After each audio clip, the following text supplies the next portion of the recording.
Welcome to the Weekly Juice podcast, where we discuss all things real estate, personal finance, investing, and entrepreneurship. Whether this is your first time here or you're an avid listener, we're thrilled to have you a part of our community. Our goal is to share successful stories of entrepreneurs and investors in the hopes that these stories inspire you along your journey towards financial freedom. We discuss successes, failures, systems, motivations, experiences, and key lessons learned over time. After each episode, you should feel motivated, empowered, and prepared to take action in your own life. Make sure to tune in every Wednesday to get your weekly juice. You can also find us on Instagram at WeeklyJuicePod, where we post daily content, personal finance tips, and document our own journey towards financial freedom.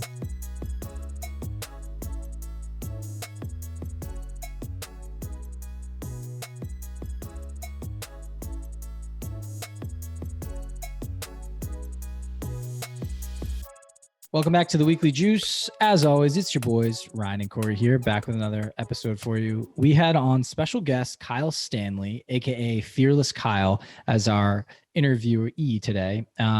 Great guy. He is an Airbnb operator and coach who's built a portfolio of 65 properties in just under 3 years. Fun fact, he only owns 6 of these properties, and he's done a little bit of arbitrage and Airbnb co-hosting or short-term rental co-hosting in order to build his business. Just a different take on the whole short-term rental investing strategy that we've been talking a lot about in recent episodes. So I think it's an important episode that just peels back different layers than what we've talked about before. Totally different layers. And he is also a manager. So like that's how he makes the majority of his money, is he actually manages other people's Airbnbs, that and the co-hosting. So he owns 6 of his own Airbnb properties. And then that building that 65 in 3 years was a lot of co-hosting, getting long-term leases, and then putting those properties on Airbnb after getting the operator or the landlord's permission. So very, very cool, different episode, because it's really about business and forming this business and the outsourcing behind it, as opposed to like the real estate investing itself. But Kyle is an Airbnb master, and he really understands like the ins and outs of the business and how to get your property to show up on Airbnb. What are the details? Yeah, how to maximize profits, right? And Yeah. then automate his systems. So he's done an incredible job in a very short amount of time. So I think everybody's going to really like this episode. Without further ado, let's bring him in. Well, Kyle, officially welcome to the show. Corey and I are thrilled to have you on here so you can drop some knowledge on us and our listeners. Awesome. Excited to be on here, guys. Absolutely. Well, thanks again for coming on. If you could kind of start us off from the top, who you are, where you're from, and then how you got into real estate investing. Yeah. Airbnb is my main thing, and really was a windy journey on the way to it. Today I'm 34, and really from the time I was 23 years old, getting out of college, I've been a struggling wantrepreneur ever since then. And so I actually was a sports anchor for a local TV station in Grand Junction, Colorado, right out of college. Thought I was going to be the next, sports guy on ESPN, or I'm a huge Cubs fan, as you can see if you're watching. All right, now I have the voice for it a little bit. Now I'm noticing it. Okay, yeah, I feel it. I done my best to try to get rid of it, but it just keeps on creeping back up. But yeah, I went down that route and found out very early that I don't like taking direction from other people. Who would have known, being an only child? Who would have ever thought that, right? So I definitely just kind of identified that very early on, and in doing that, I just was like, all right, like, what could I do? And I just, from there, just started trying a lot of things. So I created a video business where I was making videos for high school athletes to help them get recruited to play in college. That eventually kind of translated into actually helping them get connected with college coaches, started a business from that. And really just honestly at that time did not have the guidance, didn't have the mentorship, didn't have the how-to and how to do the business. And, that was right around the time, it was 2012, not everyone was Googling and YouTubing how to build a business at that time. That was still one of those things that I just was trying to figure out on my own. And so from there, got into multi-level marketing, got into some sales jobs, worked on myself really from the time I was 26 to the time I was about 30 years old, was just listening to podcasts every day, reading books, getting up early. That was a grind, and really where I attribute a lot of just my journey of actually finding real estate, to where my dad was actually on his deathbed starting in September of 2018. had been diagnosed with bone cancer about 2 years before and just was kind of at the end of his life. So I'd moved back from Arizona to Fresno, California. And, it was around that time I was still kind of doing some sales. I was still dabbling in multi-level marketing. And I just really, it's funny, it's one of those moments of like really reflecting on your life of like, where am I going? What am I doing? And is this truly what life is all about? Working 40 to 60 hours, chasing a carrot, thinking eventually you're going to get to passive income, but it really never gets there. And that's when I started transitioning some of the things I was listening to into real estate podcasts, and eventually heard about this thing that was coming to town from, I'm sure you guys have heard about it, Fortune Builders. And I was like, all right, cool. Let me go and check out this whole flipping thing. And I went to a Fortune Builders event. It was January 6th of 2019. My dad passed away about 10 days later, and I was starting a new job literally right around that time. So it was just like the craziest 2 weeks that anyone could have with all these life changes. And yeah, man. So started flipping houses, and it was right around the second flip that I really started getting my eye on Airbnb. And man, since then, going all in on Airbnb since really May of 2019. Fast forward to today, we don't own 90% of our portfolio. We essentially are either what we call arbitraging or co-hosting for these owners. And it's allowed for us to create an incredible cash flowing business where sometimes we're ticking up to $60,000 of net cash flow every single month. And this has been developed in under 3 years and is extremely low liability, extremely low risk. And for that reason, it's something I'm extremely passionate about because it's changed my life.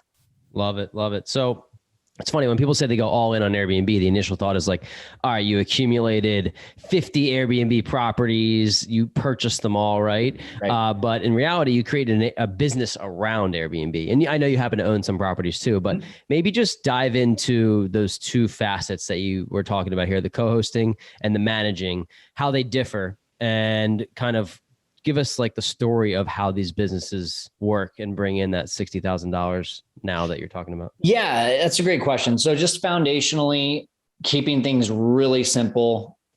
Arbitrage is going to be where you lease from a landlord and with their permission, sublease it on a platform like Airbnb, and you keep all of the profits. So if I rent it out for $4,500 for the month, my rent is $2,000 and my expenses are $2,500.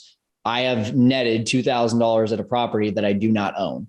This became really popular right around 2017. I heard about it for the first time at the end of 2018. And that was really like, to me, just a complete light bulb moment of like, oh my gosh, you mean I don't have to go and drop, six figures on a business to create on a property to create $1,000 to $2,000 per month cash flow. All I needed was really just the furniture, consumables, and the first month's rent, which really for most places is going to be under $20,000.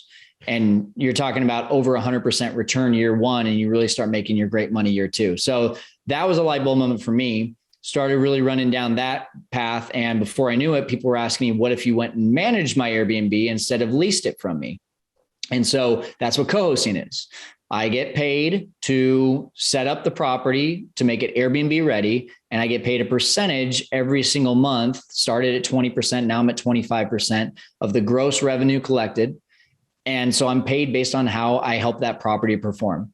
And now I have a property that I have zero liability, well, almost as close to zero liability and zero financial responsibility. And I can make, $1,000, $2,000, just like I can in arbitrage, but with zero expenses attached to it. So that's how we really grew it. I started with arbitrage. I saw the vision of that. I still went and bought a couple properties because I still, was in the mindset of like, I need to spend money to get the appreciation, the depreciation, the tax advantages, all that good stuff. But, when I ran out of money, I was like, oh, okay, that's where I need to be doing a little bit more of this arbitraging. And then when coasting came along, man, it was just like, okay, we can really grow this thing. So, just the evolution if you remember, I started in May of 2019, we got to 6 properties. And then this thing in 2020 happened called COVID. So it paused us for like 3 months and we had no idea what we were going to do. But on the back end of that, I was screaming to the world, hey, Airbnb is still working. We're still making it through despite this pandemic. And because of that, everyone and their mom was calling me, wanting me to co-host with them right around July and August of 2021. No, it was 2020. That was still 2020, still doing that. And from July until November, we added on 16 properties to go from basically about 6 properties to 22 to 23 properties. And since then, it's just, it's done nothing but the hockey stick effect, just gone up and up and up. So let me make sure I understand this correctly. Like, as long as you're leasing out a property, you could be leasing it anywhere and you could be on 50 leases. As long as you're paying the rent, the landlords probably don't care, right? So I just want to make sure I'm understanding this. So you'll go to, call it 50 different, they won't necessarily be apartment complexes, right? But 50 different homes, whatever they are, you're leasing it like any normal long-term tenant would. And then you're getting permission from the landlord to put all of those on Airbnb. Exactly. Yeah. Okay. Yeah. So 100%. the barrier to entry into this for the quote unquote common person is pretty low, right? You just have to be normally renting where you would normally live. I guess the question is, where would you live? Maybe would you have to rent 2 places? I just want to figure out, like, how does that work for somebody who's like just getting started and they're like, yeah, I could do this if I got permission from my landlord. Yeah, well, that's all you need is permission from your landlord. But I would also, back that up and say that they need to get it in an LLC. I would be signing these leases as corporate leases in an LLC. Got it. To remove yourself from the debt to income, to remove yourself from the liability. If you default, which you should never default, because you need to be doing the right deals. Don't just go and take anything. Just because you get a yes from a landlord doesn't mean it's a good deal. Just like as if you were to find a seller off market, just because they've named a price and you've agreed on a price doesn't mean it's a good deal. You got to do your numbers still. And so, that's the big things there is I would just make sure it's in an LLC and that you're doing the right deal evaluation. Got it. So maybe like, how do you define two sides of this? How do you define a good deal from an ownership standpoint and owning an Airbnb? Because we're selfishly like in that mode, we're trying to look for one. How do you find a good deal there? And then how does it differ from finding a good deal from the co-hosting side? Obviously, I understand the management, you get paid based on the revenue that comes in. Yeah. Well, let's start with ownership. It's just like doing an ARV on a property, right? You look at comps, you do your best to try to figure out what are those comps making. And then you're able to plug it into some sort of calculator, which, by the way, I actually have for your audience if they want to download it. So on my website, fearlesskyle.com, if you go to the homepage there, there's a masterclass, absolutely free. You can get your first Airbnb in the next 30 days if you learn from that. And right around minute 30 in that masterclass, you'll get the calculator to be able to download right there. So I use the calculator along with a little management system, or you could call it like the MLS of Airbnb. It's called AirDNA.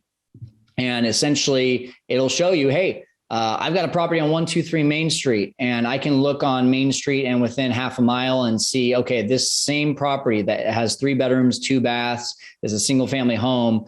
The like properties in that area are getting $150 a night and they're 80% occupied. Okay, I have the numbers now. Now I just need to reverse engineer my expenses. And am I making money? Okay, cool. I am. This is a deal. Let's go for it. Or it's not. All right. Now I know exactly what a deal doesn't look like. So I'm not going to do this one. So it's, that's what and I think that's why it was such a nice, easy transition from going and flipping houses to doing Airbnbs, because it really is the same concepts. You're still using deal evaluation. You're still, working on building relationships with people that are going to bring you leads. And there's the sales aspect. There's so many different, there's so many like skills that you need in real estate that equivalent over to Airbnb. And that's why I kind of feel like it's the new real estate investing. Cool. So when you sign these corporate leases to be able to do the co-living stuff, are you signing 1-year leases, or are you telling these owners like, hey, I'm going to sign a 3-year lease to make sure that you're kind of locked into this rate? Just give us some background on how that works if it's a normal lease. Yeah, that's a great question. I don't really make my money until year 2. Like I need to be making my money back, worst case scenario, month 9. That's like my barrier of entry. If I'm not making my money back by month 9, then this deal is not worth it for me. But if I'm making my money back month 9, then everything from there, I'm in the green.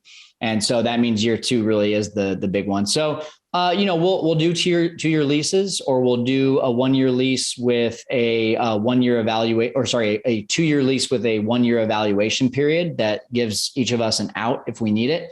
We'll also, jump in and say, hey, if you want to, after year 1, increase the rent, that's fine too. We just want to be able to make sure that we're here beyond year 1. At least that's the verbal and the written idea here. But I tell every single one of my landlords, like, I want to be the last tenant to sign a lease with you. Like, I want you to be so happy with me, and I want to be so happy with the results that I'm getting, that we have a mutual beneficial relationship, that you're not going to have to go and search for another tenant, and you're going to have peace of mind that your property is in way better condition than if you had a long-term tenant. Because if it's not in good condition, if there's a hole in the wall and that next guest shows up, like, I'm getting a 1-star review. Yeah. I don't have a business. So, and I was just talking to one of my students about that today. He's just getting started. He just got his first yes today from a landlord. And he was like, I just don't understand why a landlord would say no to this. Like, you have a business that you want to make money in. It's going to be beneficial for you to treat that house like your baby. Like, don't landlords want them to treat their houses like it's their own baby? And I'm like, yeah, exactly. So if you can just take that same mindset into speaking with a landlord and saying, hey, I'm going to treat this house just as well as you would, because I'm running a business. That's why a landlord would want to sign with you. Awesome. Can you talk about whether you are hosting or co-hosting, or you own the property yourself? Key factors that make up a good deal. Like, I'm thinking, but maybe bedrooms, if there's specific rent that you look for per month. I know there's occupancy rates and all that. There's a ton of factors in it, right? But what's the difference? I'm just thinking the differences between long-term rentals and short-term rentals. I know there's a lot of different factors that make that short terms need to take in consideration versus long-term. Everything is super dependent. And I hate to give that answer, because I'd love to give you just like here's the top 3 things that you have to have. Right. But at the end of the day, if I'm going to go to a beach town, like, there's a beach town really close to us here in California called Cayucas. I know that the best places over in Cayucas are going to be 1 or 2 bedrooms, because they're typically only going to attract couples. Whereas if I'm going to Phoenix, Arizona, and I'm going for spring training, or I'm going for a bachelorette party, I'm probably bringing 14, 15 of my friends, and I want to get in those big houses, and we'll spend $3,000 a night, So you really have to understand your market first. But what I would say is the non-negotiable is it needs to be in a safe location. You cannot, if you can't walk outside with your dog and your wife and your kid at night without, worrying and looking over your shoulder, you shouldn't be running an Airbnb there. Number 2 is I would definitely make sure that the city has proper regulations that will allow for it. And we were just talking about this today in a mastermind. I wouldn't be looking for a place with no regulations. I would be looking for a place with semi-regulations. Like they've already thought of it, so to speak. Like, it's exactly. in there. Yeah, got it. Exactly. So like Arizona passed a law recently that like these can never be banned. But like Scottsdale came out and said, well, yeah, we can't ban them, but we can tell you that you can't have any more than 10 people. It's either 8 or 10 in the house at one time. And so it's things like that. It's like, okay, I get it. You see me, you're not putting me in handcuffs, but you are just kind of keeping the leash a little bit short. And that allows me to still have an active business, but it doesn't give me the jeopardy of losing a business overnight. Or, for example, a lot of places have 30-night minimums. I think that's really difficult. I just would stay away from something like that where it's 30-night minimums, because it becomes extremely difficult to look at that. You're no longer looking at a short-term rental. You're looking at a midterm rental, and midterm becomes, a lot less profitable in most cases. Got it. Cool, Kyle. So, let's look at this from a standpoint of like what we're looking to get into. Sure. And I want to ask a question that probably a lot of our listeners may be thinking about as they open up the door, this realm into short-term rentals. As we look into a specific market, we've talked about Orlando on the show, and we run our numbers. We're finding that it's a lot more difficult to cash flow, not impossible, a lot more difficult to cash flow when you're hiring that 20 to 25% property manager. But what I want you to do is sell that for me. Why? Because this is how you make your money. This is your business. Like, why is it important maybe not important, you tell us, for somebody, do you think, to hire a property manager? What are the benefits that you think that these owners are getting, and why should we? And we're talking about how we already want to, but I'm just trying to find the right deal and how it makes sense, because the difference between $2,500 a month in cash flow and $800 a month in cash flow is enough for us to do the deal or not do the deal. So maybe just speak to the property management aspect there. All right. Well, if you want me to put my salesman hat on, put it on, man. I want to see it. So can you cut your own hair? Yeah, not very well. Wouldn't want to see that, but I could. Exactly. So that's what it comes down to. Do you want to learn how to cut your own hair and do it and try to do it as well as someone who is going to do it that much better than you, and you pay a premium? So to me, it's the same thing with short-term rentals. If you're willing to go out and learn, I want to encourage everyone, go out, learn. I mean, I'm a perfect example. It took me literally about 3 to 4 months to truly learn, like, okay, here's how I manage it. Here's how I maximize revenue. And here's how I automate the process. It doesn't take that long to learn. But if you're a high producer and you've got your hand in 7 different pots, and, like I was, one of my friends, Chris Craddock, he's got the Uncommon Real Estate podcast. He's got like 11 streams of income, and he just bought an Airbnb, and he's like, how should I manage it on my own? I'm like, absolutely not. Like, you're going to have a lower revenue, and B, a lower occupancy.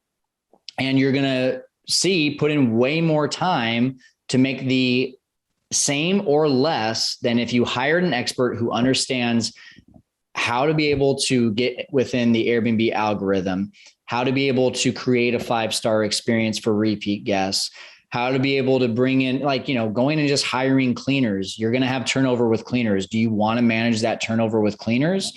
If you're going to do this once or twice, I'm just telling you, it's going to feel like a full-time job. But if you want to turn this into a business where you have 5 properties or more, keeping in mind, it's best to keep them in one place when you're under 10 properties, because you have to create a team every single time you move into a new market. Right.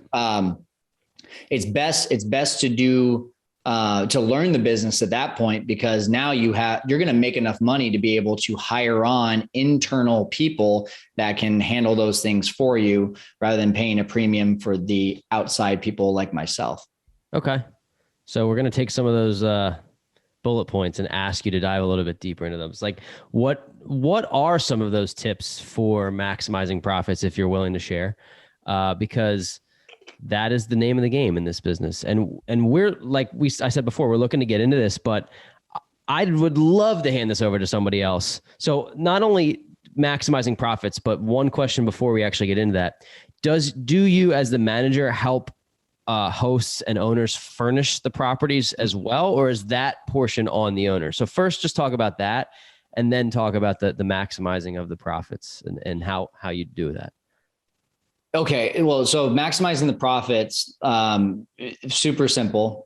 There is an amazing technology out there called Price Labs that I use. Price Labs, which, by the way, if you want me to, I can send you our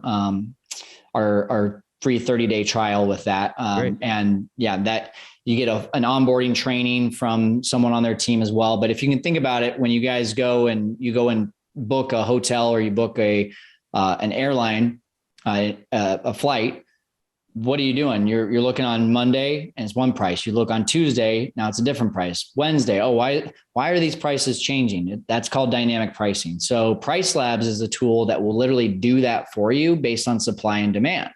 So for example, I'm in Phoenix, Super Bowl is coming up this next year. If I were to go onto my Price Labs on all of my properties right now, you would see this little steep uptick in February, because people are already booking out that properties in those areas in February. And so Price Lab sees it, they see demand, and they jack up prices.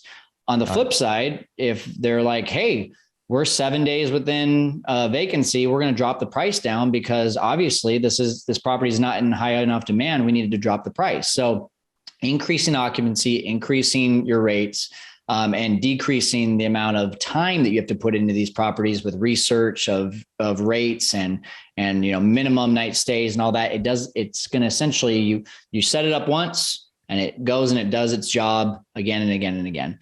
So that's just one tip. On top of that, just making sure that your avatar, I think, is the biggest thing. If I'm in a beach town, I need to know why people are coming there. And especially if I got a little 1 bedroom, 1 bath, I'm probably leaving a little bottle of wine every time, on a turnover, because I'm going to have a couple come into a beach town and they want to be able to have a romantic getaway. I want to be able to give them that experience. So those are the things that you have to think about of, what's going to attract people to my place. First of all, what's going to make them spend more money, and then using a dynamic pricing tool like Price Labs. Second part of that question again. I have one really quick just before you go into it too. This is still on maximizing profits. Do you make a guest book or a virtual guest book? I know there's like two different versions of this, right? Like some people leave it on their listing, or once people book, they send it to them virtually. And then some people are old school, right? When you go to like a mom and pop old bed and breakfast, right? There's like a welcome book and you can sign your name and stuff like that. I'm curious if you do that or if it makes a difference at all. We no longer do them in person. We took those out during COVID, mainly just another touch point that we felt like we had to clean. That was a little annoying. And those things get worn down and damaged pretty easily. So we've made them virtual, and we've actually, this is now getting really deep, but that's become our lead magnet to get people on our list so we can market to them directly after they leave. So now they're on our email list. Great. I love that. So it's basically just keeping that person in your hopper for just a return customer, right? Yeah, exactly. They get a little email as soon as they show up to the place saying, hope you're enjoying your first night stay. By the way, if you're coming back into town, message us and we'll get you your 10% discount. And essentially that's just directing them to our direct booking website, which is cutting out the 12% of Airbnb fees. And now we control our customer a little bit more. Got it. I love that.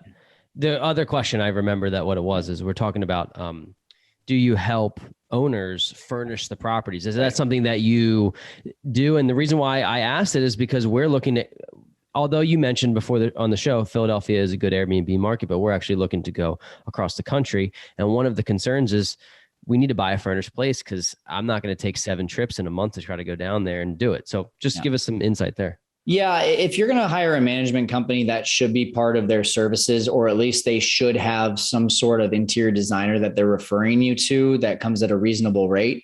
And that was something right away that I was implementing into our business.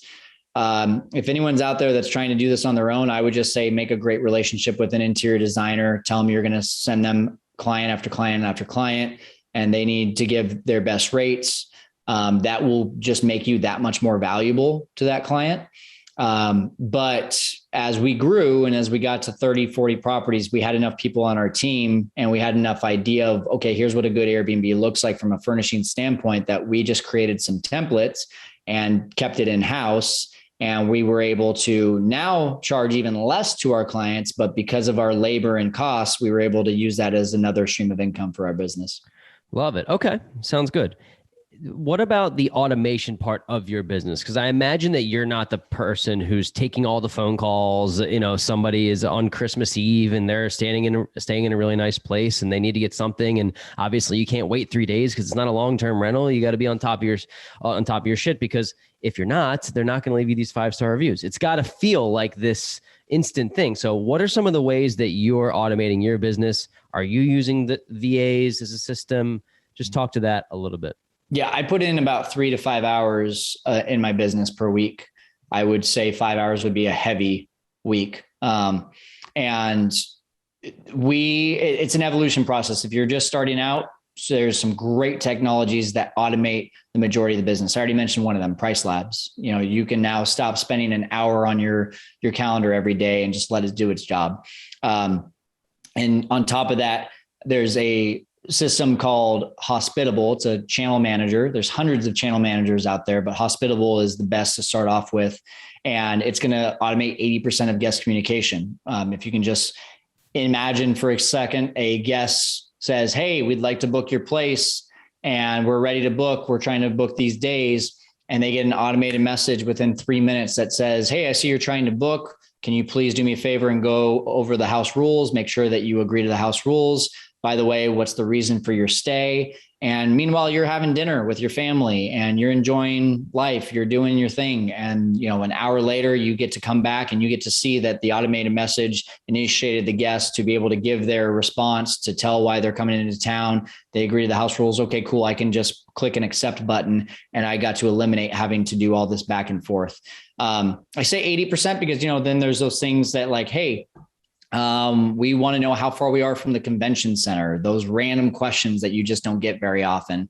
And you got to go in there and manually do it. And that's where absolutely having co-hosts in the form of VAs or in the form of in-person, assistants, runners can be a huge thing right out of the gate.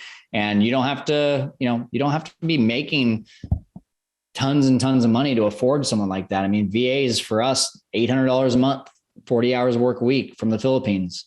When the way that I started, I didn't even have VAs. I just grabbed one of my cleaners and said, hey, you seem like you're really good with communication. You seem like you want to make some extra money. You seem driven. What if I added you as a co-host? I showed you how to respond to these guests, and then you take it from there, and I pay you X amount of dollars for every property that we have. And so there's a lot of great, and that's what's cool about this business, is that I feel like there's a lot of different, odd jobs about this, that if you just find anyone that you have any sort of relationship with or warm introduction to that just is hungry to make some money, you can even look at it as an internship as well. And you can just bring people into your business and give them opportunities to be able to gain experience and make money.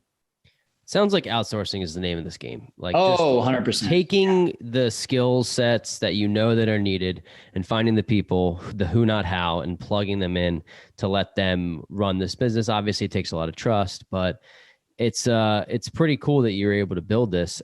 And I kind of want to talk about your personal Airbnbs and maybe dive into like a specific deal that you have or a specific one. It actually doesn't have to be one of your personal ones. Just give us like a cool run through of either a deal that you bought, a deal that you're managing, co-hosting, and maybe some numbers on what it rents for, and some specifics on what it brings you.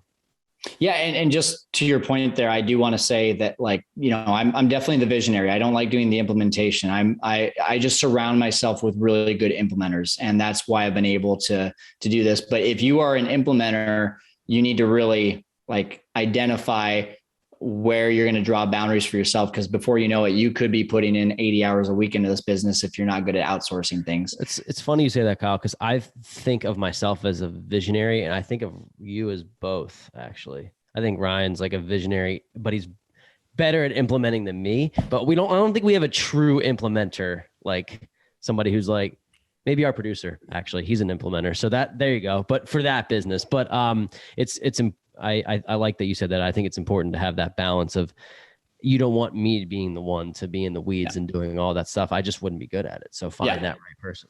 Exactly.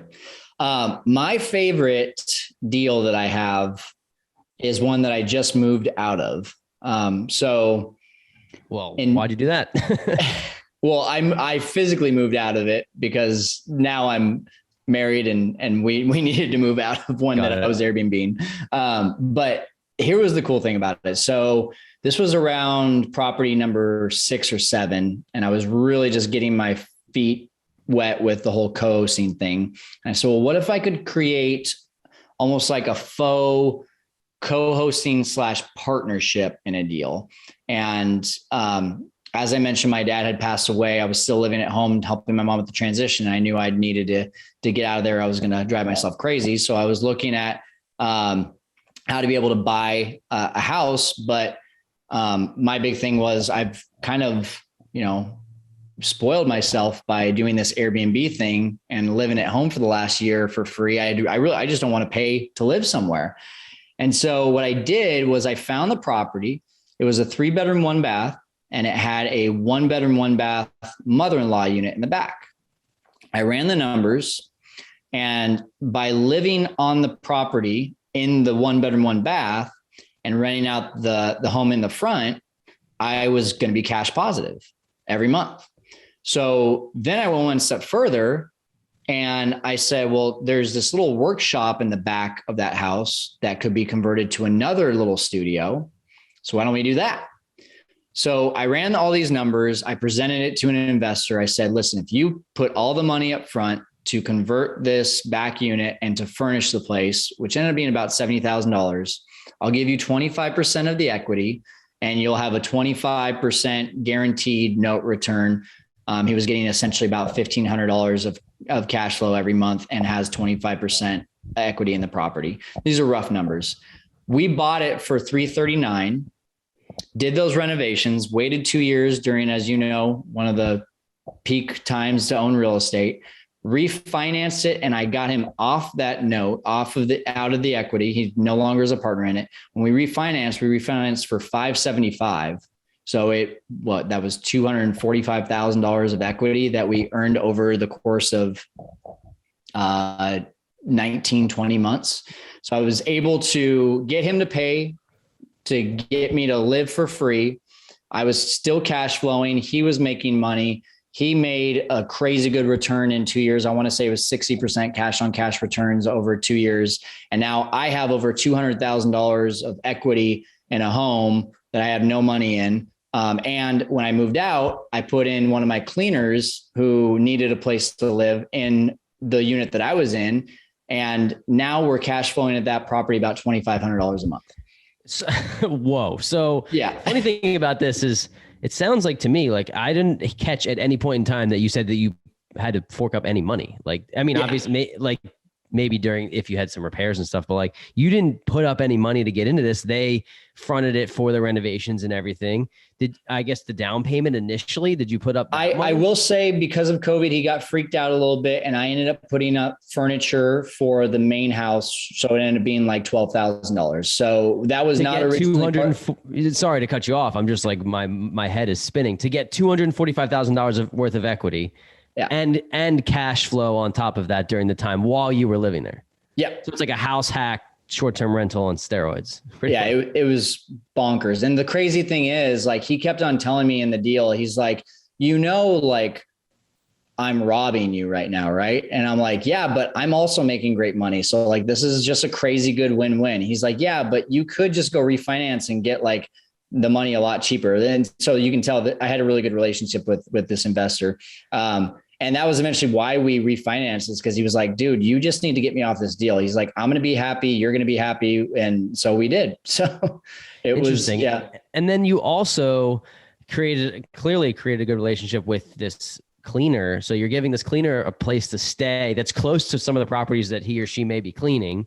And then like you're giving them a place to live, building that like it's just very cool. Yeah. We actually, 3 of our cleaners are long-term tenants of ours in properties like that, where they live in the studio and they just clean the main house.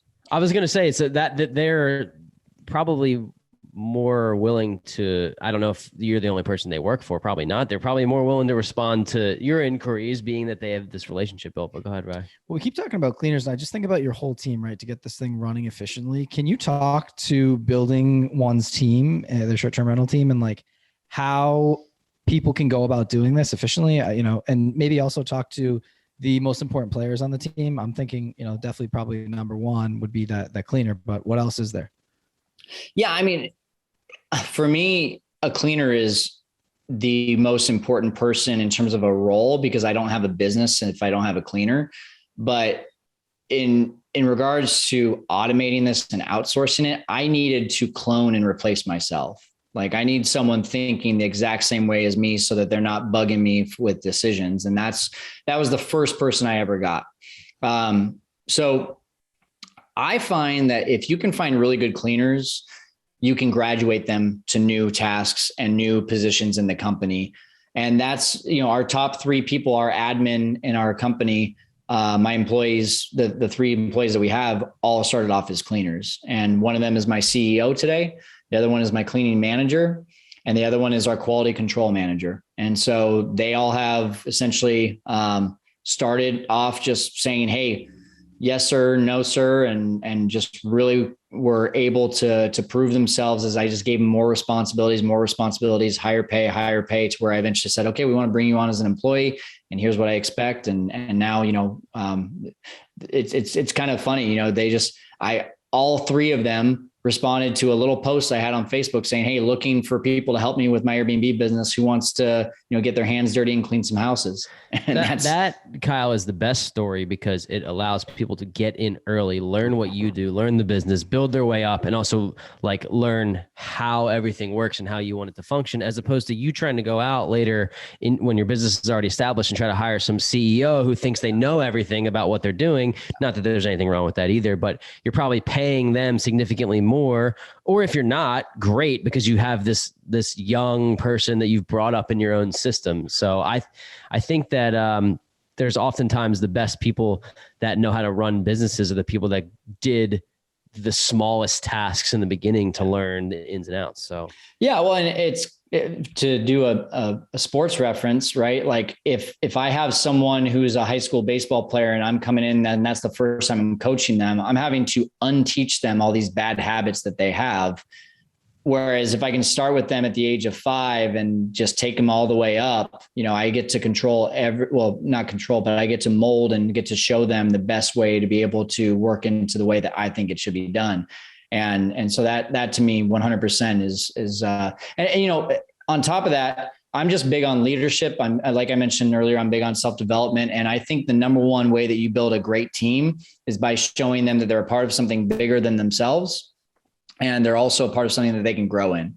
And so every one of our cleaners sees a growing business, sees someone that cares about them, sees a community of other cleaners. And we actually have all of our cleaners on a WhatsApp message. They, help each other back and forth. They share funny videos. They share tips of the day. They do all this stuff. And now suddenly it was, hey, I used to be a whatever stay-at-home mom, or I used to be a, retired teacher and just bored at home. And now I'm a part of a community where I feel like I've got a little bit of a sisterhood, and that's really kind of how a lot of them see it. And I think when you can do that, when you can create an environment like that, and you can also show them, I call my cleaners probably about once every 3 to 4 months and just say, hey, how you doing? Is there anything I can do? And showing that kind of care and attention from the boss, it can go a long way. Yeah, why would they not want to work for you and with you? Yeah, I love that analogy. And I think just building camaraderie and something bigger than yourself, that's perfect, right? That drives people and helps them kind of see the bigger picture. I also want to talk about, it seems like Facebook is a hidden gem. You've mentioned that a couple of times, and just like how to connect people, right? And get a feel for their background a little bit and like kind of dissect who you're hiring. So can you talk to that and also touch on your Facebook page? I'm not sure if we dove in on that yet, but you do have a very large Facebook community here for the largest, I think. Yeah. Airbnb Masterminds. If you guys want to go check that out, it's a free Facebook page, largest in the world for Airbnb hosts, over 120,000 members. Just like anything, it's a great Facebook group that you'll see a lot of good stuff and then a lot of the haters. But what I will say is, I think it's not that Facebook is a hidden gem. It's just the ability to be able to have warm resources with warm introductions at your fingertips, to me, is the most important thing. So maybe that's Facebook for you. Maybe that's you're in a real estate meetup group and you have a great relationship with a bunch of people in that meetup group. Maybe you're a part of, maybe you go to church every single Sunday and, you're able to share with the congregation, hey, I just started a business and I'm looking for good people. I don't know what that looks like for you, but for me, I just know that I try to keep my life very positive on Facebook. And so the people that I add, I'm very intentional about who I add. And then of course, the people that see me, they see me going live and talking about my Airbnb business. They see me, posting pictures of me and my family and all these things. And I think it attracts,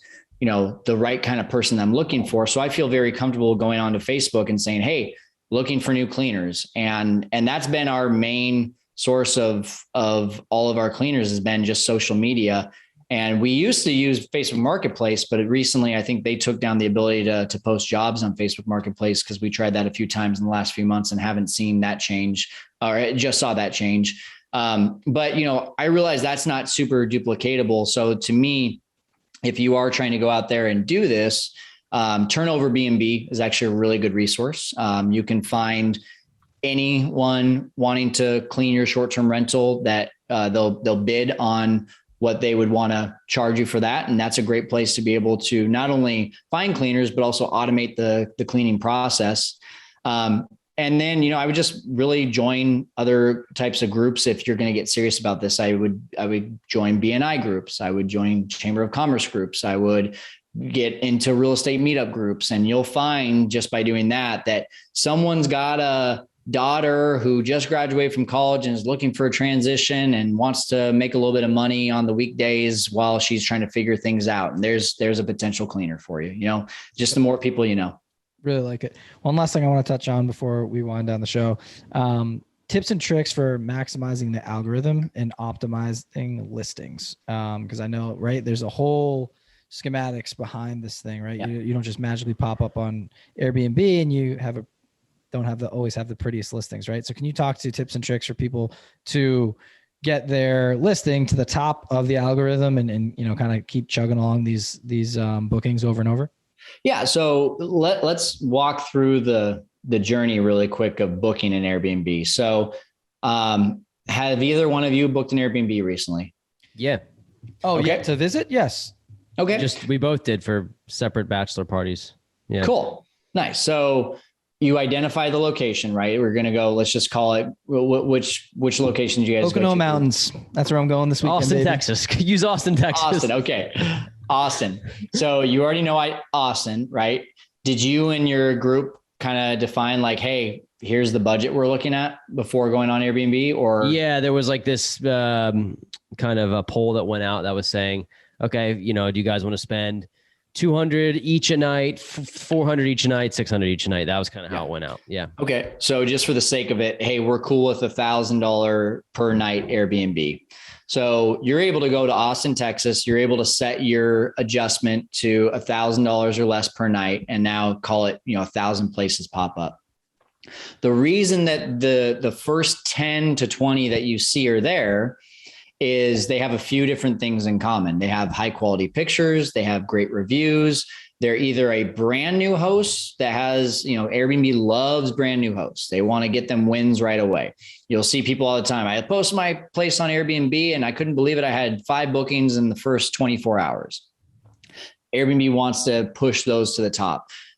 On the other side of it, they want to push super hosts to the top as well. So if you have great reviews, if you have professional photos, if you're a super host, if you're doing some of these things already, then you're already going to be able to get pushed towards the top. But taking you through that journey a little bit more, if I'm looking at the first 20 right there, what's that very first thing that catches my eye? When you guys were looking in Austin, Texas, what's the very first thing that's catching your eye? If you're already in the location, you already know that you've got your price settings. What's the very first thing that catches your eye? Probably the quality and quantity of photos. Yeah. So that very first photo, right? Like if you got, because you've got the map over here, but then you've got this list of things over here, right. And you're like, oh, okay, cool. That one's got a hot tub. Boom. So amenities, that one thing that just catches your eye, that eye-popping thing. Maybe it's a hot tub. Maybe it's, we got one just the other day with a basketball court, and maybe it's the game room, something that makes it different from the rest. That first photo is going to grab their attention. So what are you going to do after you see that first photo? You're going to click on that listing and you get into the listing. Now, what's the next thing that you're doing? After seeing the first photo, you probably want to see more number photos, of beds. Right? Yeah. For all the photos. Oh yeah. More photos and the number of beds. That would be what I would look at. Yeah. Yeah. So number of beds for sure. I should have mentioned that in the beginning. You're probably setting that on your filters as well. Right. Maybe you say, hey, I need 8 beds. And so you set that as your filter. So now I'm looking at all the photos, but the thing about Airbnb is that those top 5 photos is most of the time what people will look at before they move on to the next step. So I love those top 5 photos. I see that the kitchen is huge. I see they got the pool in the backyard plus the hot tub. I see that the front of the house is super appealing, and then giant rooms. And then, you got the living room with the ping pong table or the pool table also. Like I'm down. The first 5 photos got me. So now I want to see, well, is this host actually a good host? I'm going to go look at the reviews. So if you start looking at reviews, that's the next journey that it's essentially the guest is taking. And then once they see, okay, photos are great, it matches all my qualifications, reviews are great, Now I just need a few little details filled in. I'm going to go to the description and I'm going to see, okay, I've got 16 guys. Where are these 16 guys going to sleep? Okay, cool. In the description, it says there's 12 beds. I can make that work. Okay, cool. So the hot tub is there, but it looks like they're charging $50 a night. Maybe I can find a place that's doing the hot tub for free as part of it. And these are the things that you start, that's kind of the journey that the guest is going through. So Airbnb is taking that journey and they're doing an algorithm based around that journey of, we want high quality photos, we want great reviews, and we want you to fill in as much as possible on that description and all those boxes that will give the guest a seamless transition in knowing what they can expect from your place. So if you do that, if you take that idea into this process, then you can essentially say, okay, I'm going to always be updating my photos. I'm always going to be updating my description. I'm always going to be making sure to add amenities if I see the opportunity. Airbnb sees you as an active host as you're editing that listing again and again and again, and they're going to continue to force you to the top because you're just putting time and attention into your listing. This is, first of all, that was incredible advice. Thank you so much. Yeah. And it's apparent that you are you're knowledgeable about this and you're skilled, which leads me to my next point here about, you have a coaching business built around helping people. Well, you tell us, is it finding Airbnbs? Is it doing the arbitrage? Is it doing the co-living? Is it all of the above? What do you help people do in your coaching business? We help people build a 6-figure business in under 12 months. So there you go. Good to me. So no matter if you want to own, arbitrage, or co-host, we've got the community to be able to do that. And I've built, just like I built a really good Airbnb team, I built a really good Airbnb coaching program around the backs of people who do things a little bit better than me. We have coaches for market eval. We have coaches for ownership. We have coaches for arbitrage and co-hosting, for interior design. So they're going to learn from not just me, but our community of coaches that are going to level you up and make sure that you learn the best way to do every aspect of this business. And easiest way to do that, again, I already mentioned the masterclass. That masterclass is the best place to start. It's a freebie. And what that'll allow you to do is learn a little bit, and then you'll be invited to fill out an application for us to see if you're a good fit for our coaching program. And if you are, you'll be getting a call from my onboarding specialist, Josh, who also has about 10 Airbnbs of his own. And he's been a part of our program for a while as well. And we'll be able to give you all the details. That's amazing. So thank you for sharing. And I'm interested to learn from you in just a sense of, we're real estate investors. So we want to purchase our own Airbnb, our own short-term rentals, and learn the systems that you use to have a streamlined business. So it's amazing. I think we've made it to the core 4. Yeah, let's start. So basically the core 4 is 4 questions just to get to know you on a little bit of a more personal level. Let the audience hear a little bit more of your backstory, but we'll start you off easy. First question is, what is your favorite business related, real estate related or investing book that you've read that's helped propel you to the next level? I will say The Dream Manager is one of my favorite books. Almost no one has heard about this when I mention it. I haven't heard of it. Yeah, it's an investment in your self-development for leadership and running a business. So amazing book. Go check it out 100% of the time, especially if you are wanting to build a business. It's going to help you build a great culture. Cool. So question 2, let's say somebody handed you $50,000. You're not taxed on it. Discretionary income. Where you are in your business right now, what would you do with that money? Are you ready to go spend it somewhere? Have you got to a point where you're like, I need to spend some money? Would you reinvest it? Just tell us what you would do with an extra $50,000, knowing the way the market is. After the taxes that hit me this year, I'm gonna go and get some more assets. It's funny that you mentioned that. I just got done talking with my wife about this. We want to get a couple ADUs added on to our existing property. So I would probably get a ADU or a tiny house built on one of our properties. Okay. Very awesome. I like that. What has been your biggest mistake you've made along your investing journey so far, and how have you learned from it? Investing journey or just overall business career? Yeah. Business, investing, whatever comes to mind. Not getting a mentor sooner. From the time I was 22 to the time I was 28, I really just had 0 mentors. And when I finally one of my first mentors was a short-lived one. He was actually the owner and founder of Max Preps. If you guys know about Max Preps. Yes, totally. Yeah. I mean, just the conversation, I remember I shut down my business about 2 months later after having a conversation with him. And I realized after that conversation, I should have done it at least 2 years before. And I probably lost 2 years of my life without getting advice from someone that knew more than I did. So get a mentor and then 100% listen to what they say. Love that. Question to parlay off that. When you say mentor, do you mean coach as well, or do they fall in the same bucket? And also, how does one go about finding a great mentor, and how'd you do it? Yeah, I think it goes in the same bucket. I was blessed enough to actually go to college with the son of this guy. So that's how I found him. But I mean, there was plenty of people in my life that I look back on and I'm like, man, if I just asked them for a little bit of advice and sit down, that could have easily been a mentorship type of relationship. I think you're either going to pay for a mentor with money, or you're going to pay for it with your value. And so one of my major mentors today, his name is John. He helped me get into flipping houses along with Fortune Builders. I paid Fortune Builders, but then John came behind me and said, hey, if you want some help, I'll provide it to you. And to me, the way that I was able to pay him back was taking on some of his Airbnbs and managing them for free, because I just was like, you've given me so much.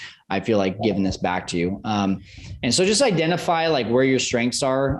Video for me in the beginning was my strength. So I started a YouTube channel and a podcast, and I got in the same room as, guys like Don Costa, who lives in my backyard, and was able to get him on my podcast. And he usually probably would not have had a conversation with a guy like me, but because I had a podcast and YouTube channel, he was down. So just identifying some of those strengths so that you can get in front of higher level people, I think is super crucial. Yeah, it's amazing, Kyle. We live in an instant gratification world and society, but it's also never been easier to circumvent the system and put yourself in the front of people that can really help you. So it kind of goes hand in hand, where it's like, yeah, everybody wants things now, but 25 years ago, what would you do to find a mentor? You'd have to call random people on the phone. You'd use your own network, but now you have these computers that are strapped to your body all day. And if you create some sort of a brand online, you have some validity. And then before you know it, Kyle and Corey and Ryan are talking, and there's already some sort of relationship formed there. Who knows who we know that you would like to know, and vice versa. So yeah, especially with YouTube and podcasts. I mean, geez, that's where all my students found me. And we got a guy on in our program who literally signed up 12 weeks ago and already has 12 contracts signed for arbitrage and co-hosting. He grossed. He's on pace to gross a six-figure business after month one, and on pace to net a six-figure business after month two. That's how quickly it can happen. And all you got to do is just do a little Google search. Love that. Hey, before we get to the last question on here, can you explain the whole brand, your whole brand, Fearless Kyle, and where that comes from and the why behind it? I'm very curious. Yeah. I mean, honestly, when it comes down to it, just fear, I think, is the number one thing that holds people back from ever taking action. Every single day, I talk to people who are worried about losing money, worried about making the wrong choice, worried about this, and they're looking over their shoulder rather than looking in the future and really what could be possible. And so one of my favorite quotes is, fear will push you until vision pulls you. And so in order for us to be pulled by vision, we have to be fearless.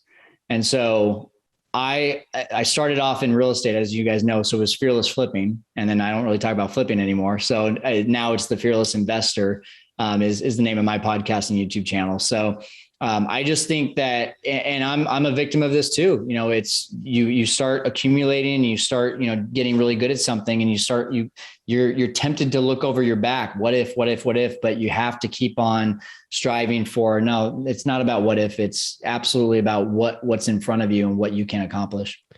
Yep. I love it, Kyle. I think you can't truly succeed unless you do fail. So having no fear of failing will help you get there faster. At least that's the way I see it. So absolutely.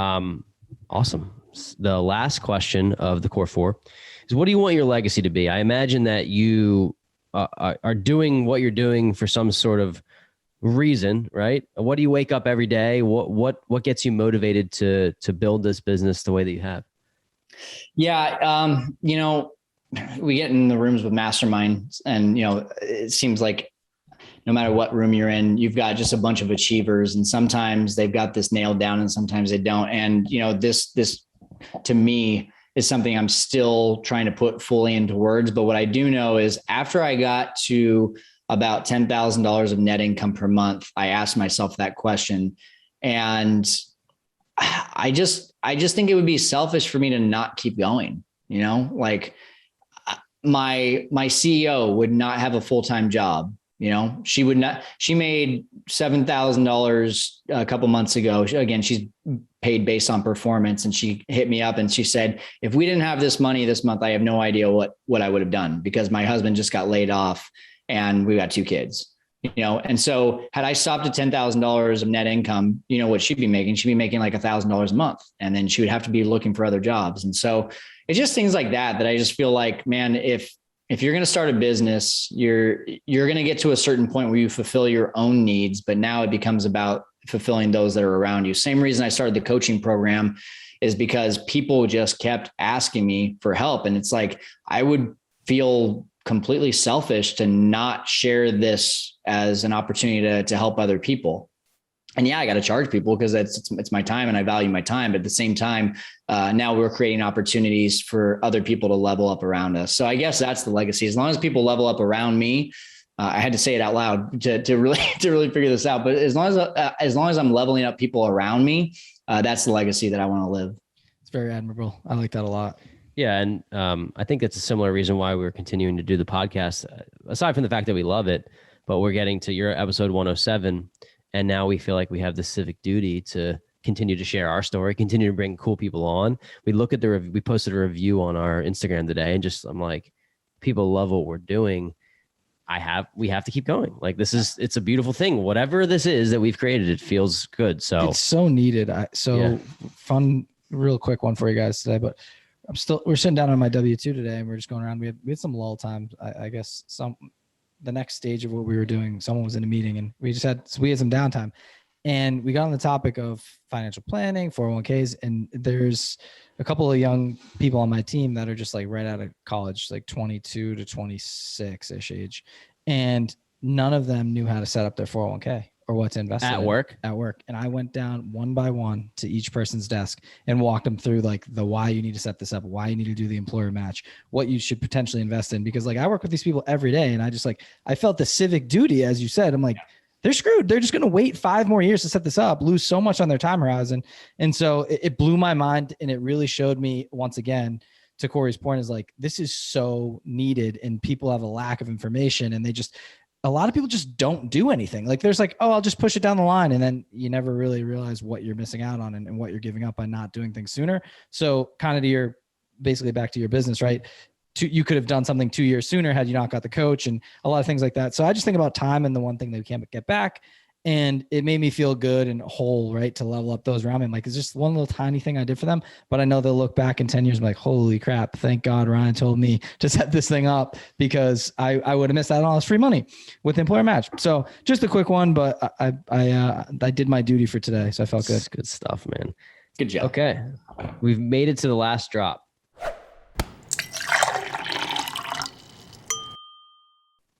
So knowing what you know now, Kyle, what advice would you give your younger self? Let's say you went back to your 18-year-old self and you had a conversation. I don't know if my 18-year-old self would listen to me, but maybe yours would listen to you.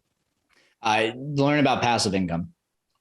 I did not learn that term until I was 26 years old. And I felt like I was just completely robbed of many, many years of, an opportunity to start thinking outside the box a little bit. My dad was a business owner, and all I ever saw him be, if you've ever read the E-Myth, he was a technician in the business. A little bit of manager, but he had to be there. He had to be doing everything to make money.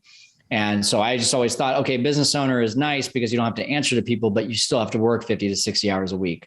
But then when I was told the term passive income at 26 years old, I was just like, what do you mean you can make money in your sleep?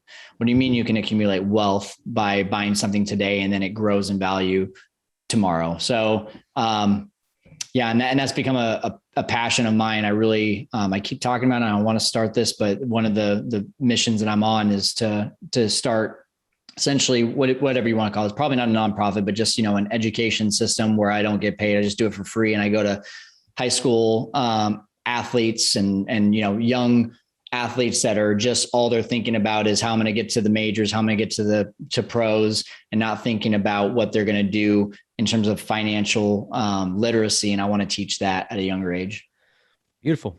I think the majority of entrepreneurs, I don't have the statistic in front of me of the percentage, but I think the majority of entrepreneurs are the business that they're in. They're a very, very skilled contractor. They're a very, very skilled craftsman. They're a very, very skilled salesperson. They're very, very skilled at building something. But then they end up being in reverse a slave to the job, to their own job that they own, but they're never able to scale and get out of it. So if they love it enough, then it may not matter. But for us, we've always said how can we scale something to the point where we don't have to show up every day? And that is the name of the game of passive income. So I'm really glad you brought that up. This episode has been amazing. I think it's a really deep dive into a different side of Airbnb, the actual management of it, the process, the business behind the management. We really enjoyed it. If people want to learn more about you, they want to network, get in touch, maybe join your coaching program, what's the best way for people to get in contact with you? Yeah. Like I said, the podcast and YouTube channel is called The Fearless Investor. My website is fearlesskyle.com. On Instagram, I'm Fearless Kyle. I think that's when I'm on TikTok as well. And yeah, those are the best ways. If you can't find me just by searching Fearless Investor or Fearless Kyle, you're not trying hard enough. Awesome. Cool. Well, Kyle, Fantastic. Thanks again for joining the show. It was an honor to have you on. We look forward to staying in touch. Thanks, guys. Really had fun. Thanks for tuning in this week. If you enjoyed the show and like what you heard, please subscribe, share with friends, and leave a review on Apple Podcasts. The more ratings we get, the more eyes we'll get on our show, and in turn, we'll be able to provide you all with high-quality guests. It's simple. Open your podcast app, type in our podcast name, The Weekly Juice, click on reviews, and let us know what you think. Thanks so much, and see you next week.